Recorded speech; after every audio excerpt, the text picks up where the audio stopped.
It's cool. Yeah, it is cool. But if he keeps it going, right? I can.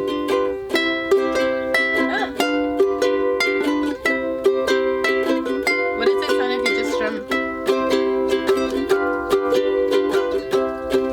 Hey, what's up, everybody? This is Bernadette from Teaching Me. I'm just joking. This is Tyler from tenthumbsproductions coming at you with another ukulele tutorial like we do every single Wednesday and Saturday. But I brought a special friend. Maybe you know her. Hi, everyone. Who are you? I'm Bernadette from Bernadette Teaches Music on YouTube and Plazzy from Instagram. Check out both of those sites. They're great resources. Her 30-day ukulele challenge, if you're just getting started, it's going to take you from someone who has no idea to what you're doing to basically... You're going to be shredding in no time, and you're going to feel really empowered, all right? That they will. That they will. I give it that. So we want to talk a little bit about chords today, Yes. and particularly chord shapes. So we're going to do an exercise where Bernie's going to help me with some easy chords, or Bernadette, as Bernadette Teaches Music, is going to help me with some easy chords, and I'm going to show you how to move them, and we're going to talk a little bit about why that's important, okay? So let's start with, what's a fundamental chord that we all should know? Okay, so everyone starts with C this way. But we all get kind of bored. And I have low G, by the way, but it would still be the same shape. So everyone starts with C this way, but we all get kind of bored of this shape. Can you teach us a few other shapes that we might be able to do? Here, why don't you teach it on this ukulele? Cool. So to keep it in the same vein, I was rocking that one because it was a gift from Bernadette. Yeah! Custom edition. It's my travel ukulele, and in this van, everything gets destroyed, but this has not got destroyed. Believe it or not. My will, my desire, everything has been destroyed except for this ukulele. My air conditioning, my phone exploded. That's true, that's true. Everything has been destroyed except for this ukulele. Oh my god. So feel free to live in a van with it if you want. Okay, so you showed me this C chord, right? Yes. So what we're going to do is we're going to turn this C chord into this C chord. Oh, it looks like a E minor. Oh, it looks like a B flat. It does look like a B flat, very good. Okay. But I'll show you why. What I'd like you to do is take your B flat and move it one step to the left, actually, as opposed to the right. So what I mean, we'll take our B flat and we'll move it over here. Oh, okay, okay. Oh, that's an A? That's an A. Okay. All right, so you should see the similarities between your A shape and your B flat shape. Why is that important? Because we can move this up one more fret and it becomes a B. Okay. One more fret and it becomes a C. So that same shape can actually be all 12 major chords. C, C sharp, D, D sharp, E, F, F sharp, G sharp, A sharp, B, C. All of those can be the same shape, okay? So how do I know this is a C chord? That's a really good question, right? Yeah. Well, there's some indicators. Just like when we make our A shape, our ring finger is playing an A note. So when I replicate the shape, this note here on the G string is going to indicate the root note of the chord. And a root note is going to tell me what chord it is, making it C note, same shape, C major. So the root is the name of the chord. Correct. But it's the note. Correct. Got it. Correct. Okay. So we've identified this as a C note, and we make that same A shape, 5, 4, 3, 3, and we have a C chord. Okay, so let's say that for me that is super confusing. Okay. But I can cheat. Let's say that I have a clip-on tuner on and I'll do that shape. Is my ring finger on the G string always going to give me the root name of that shape? Yes, for this particular shape, but there's multiple shapes. So if you were to move a different chord, you can't just assume that the root note will always be on the G. Okay. So we're gonna have to look at some other shapes too. So why don't you go ahead and give me another major chord that's very popular for beginners, but maybe you're a beginner out there and you're looking to become a intermediate player and break out of the C, G, F. Nothing wrong with this, but sometimes you want to play something besides C, G, and F. Again, nothing wrong with it, but sometimes you want to play something that's different than C, G, and F. Okay, so what about, well, we did major, so why don't we do minor? Okay. Okay, so this would be A minor. This would be A minor. How can I play the minor shape in a different way? Because I feel like sometimes I just get stuck on these 3 frets. Okay. And I'm like, why do I have this whole instrument if I'm not using anything up here? And I see some people do chords up here and they sound so pretty. But I feel like I get lost down here. How do I move minor shapes down here? That's a great question. We have an A minor here. We have an A minor here. I see A minors all over this ukulele. Okay. So the first thing I want to do is illustrate the similarities between our A minor and our A major. Yeah. Just one finger. Right. So if we make an A major and we remove our pointer finger from the first fret, we get an A minor. Okay. Which means 2 of the 3 notes between A minor and A major are the same. So the process for moving this is going to be the same way. You can think about this white thing here as a finger. So it's like a bar. It's just like a bar chord, but with a finger that doesn't move. So again, this is my A note. I can replicate this shape all over the neck. Okay. So why don't we go ahead and put our ring finger on the 5th fret of the G string.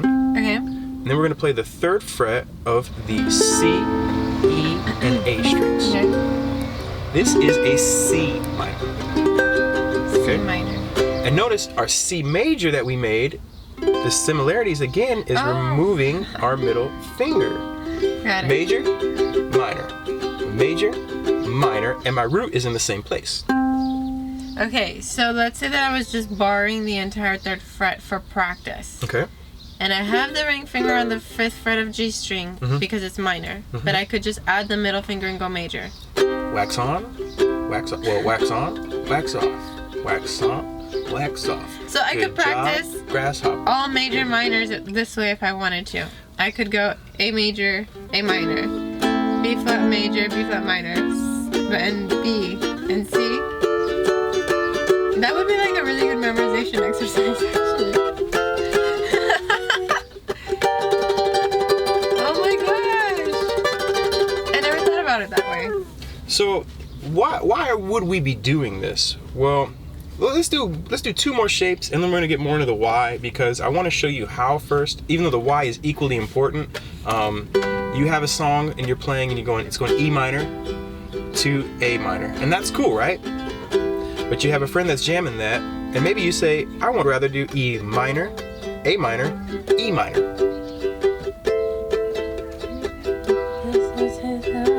What is that song? I don't know, but it's cool. It is so cool. So what we're doing here is you're getting options for the same chords in different places. You can use that in your writing or in your jamming. If she's playing 2 open chords, instead of me playing the exact same thing, I can find the shapes up here.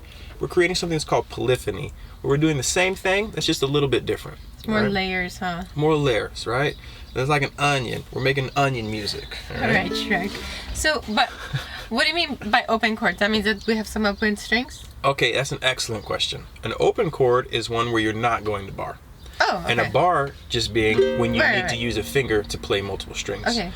It is important to note sometimes bars can be 2 strings, sometimes it can be 3, and sometimes it can be 4. Yeah. So as you're learning bars, think about the actual notes that your fingers are playing, and that's very beneficial because sometimes we have a tendency to bar notes that we're not actually needing to play, which makes it more difficult than it needs to be. Okay. And open just means not a bar chord. Open means not a bar chord. Okay. And in fact, in certain areas, open chords are called cowboy chords because cowboys only play open chords. Home on the range. Shout out to Terlinga, Texas. I had a great jam on a porch the other day with this old guy with a big old cowboy hat and another dude with no shoes on, and they came up and they go, "You play, son?" I said, "I know a couple chords," and they invited me and we shredded while the tornado came in. Terlinga, Texas, I see you. Cowboy chords, I love you. I play a couple chords. And after that, the guy's like, "Shoot, you probably say the same thing playing poker. Like, I know a couple hands." I do. If you want to play poker, I know a couple hands. All right. So, another shape. Maybe, what's another popular open shape that you teach constantly on your channel, a chord that you see over and over again? I see like G7 or C7. Okay, so 7 chords. This is a good one. Let's start with our C7 because it's a little easier. Okay. We're just putting that pointer finger on our 1st fret. Okay. But we're going to note this time the open G is not our root. No. Our root is actually the C string. So let's talk a little bit how to move it and then how to identify what it is. Okay. If you've made a D7 ever in your life, the bar shape, barring the 2nd fret, with our middle finger on the 3rd fret, you should notice a similarity moving it 2 frets to the right with the C7.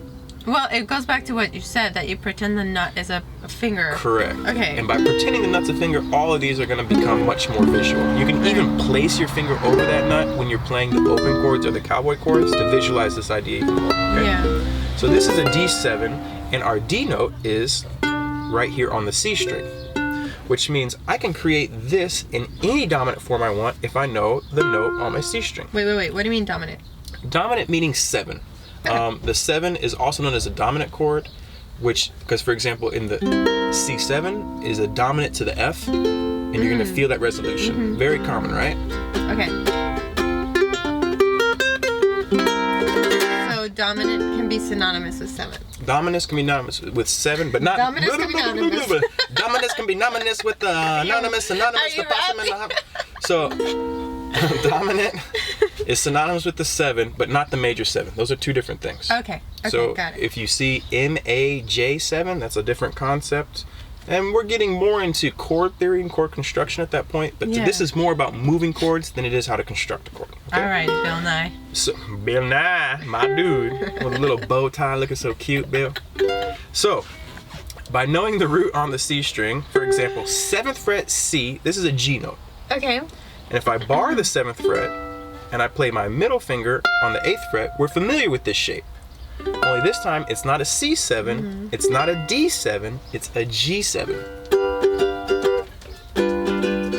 And they can be used interchanged. So a progression maybe that goes like C, F, G7, C. Well, we got our new C chord, Oh yeah. F, and our new G7. Aw.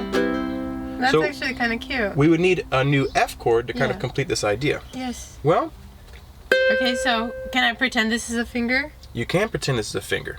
And so this would be our F chord, Yeah. F sharp, G, G sharp, A sharp, B, goodness, C. So if I bar the 7th fret, Yeah. put my middle finger on the 8th fret and my ring finger up here on the 9th fret, Yeah. I have a C major chord. Cute. C major, G7. And they're right there. Usually you're gonna find that chords in certain keys. When you find a new shape, you'll also be able to find another shape that you're familiar with pretty close. So we took this Yeah. and we made it this. Same thing, right? And let's say you're strumming and your friend is strumming the C and the G7. One of you can actually.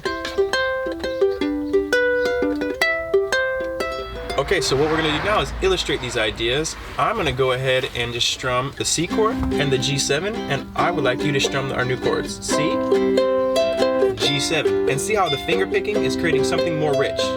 Let's compare this, actually, let's play the exact same thing, Okay. and then let's show them the difference. Perfect. So let's do C and G7 up here in the exact same shapes with an island strum. Yeah. Down, down, up, down, up, down.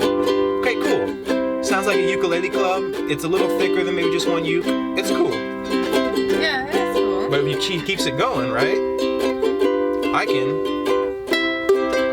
Ah.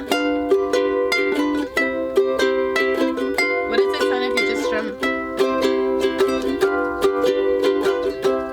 I'm picking.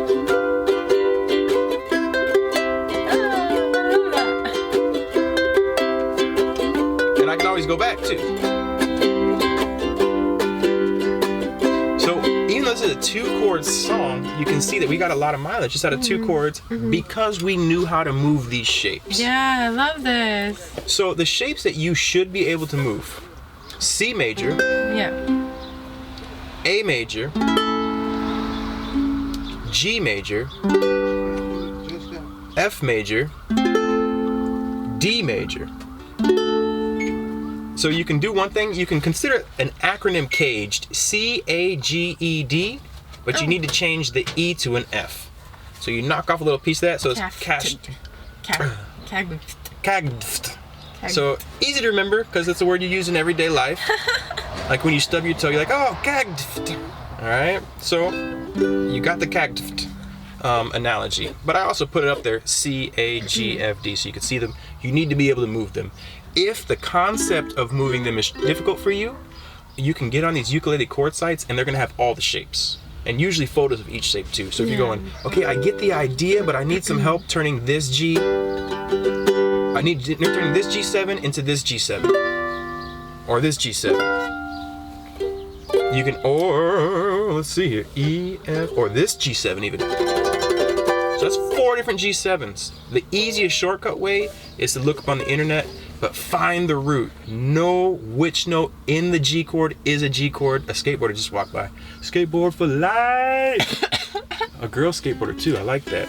Female skateboarder, it's cool. She has cool socks. Cool socks. She pushes with her front foot though. Don't do that. That's called mongo. Don't do that. Push with your back foot. And then so, it's better for your balance. So. You have really small ears. Oh my goodness. Is that why you had really long hair, to hide the baby ears? My wife likes my ears. I have tiny ears. Actually, I have a giant head. These are huge ears, but my head is so big that it's just disproportionate. No. So one of the easiest ways is to look up on the internet, but by knowing the root, you're able to move these. Once you do it with those chords, you should also replicate it with your minor shapes. C minor. Well, really, that'd be A minor shape. You need to know the D minor shape. You need to know the E minor shape. And if you have crazy fingers, you can learn how to move the F minor shape. You crazy, crazy kids. And the diminished seventh, right? Diminished 7 is great because it has 4. So in general, bar chords are easier to move because you just move them left to right. So experiment with that idea. All right. So these are movable chords. These are how to move them. Thank you, Bernadette, for helping us with these ideas. Thank you and your tiny ears for teaching us how to do it. I'm sorry I couldn't hear you. My ears are too small. All right. So what I want you to do is your homework. Take a progression you know, any progression you know, and then find out how to play it with 4 new shapes. An example: D minor, F, G minor. Cool. D minor, F, G minor. Also cool. Same chord progression, all right? So do that and explore that idea. It's gonna help your songwriting. It's gonna help your ability to play with other people. It's gonna help your ability to create finger picking and new ideas, riffs, all kinds of good stuff. And in soloing as well, you can use all these. Yeah. And I feel like we paid for the whole instrument and really only get a lot of mileage out of these 3-4 frets. So it'll be really nice to actually use the middle part. That's another good point. When you go to your ukulele jam and you hit the 5th fret, dudes be like, whoa, long hair, don't care, dude. Way up the neck. YOLO. YOLO. Get up the neck because you only live once. All right? Thank you so much for swinging by. I appreciate you. Check out her channel. She's a great teacher. She's got a bunch of songs, theories, techniques, and fun stuff over there. And if you're lucky, you might see me over there a couple times. Yeah. And if you like to give it a thumbs up, share with your friends. Let us know that you want to see more of this kind of collaboration stuff because we do enjoy working together. And thank you for having me in your van and for coming to California. It was so nice to see you again, and I will hopefully see you again in September. Yeah. Who knows? September, LA, watch out. Might happen. I got my price alert. Yay! Take care of yourself, everybody. P's and Q's. And until next time, remember that, well, you know, sun sets in the west, rises in the east, in case you get lost. And take care of yourself, all right? Bye, everyone. Sayonara. Arrivederci.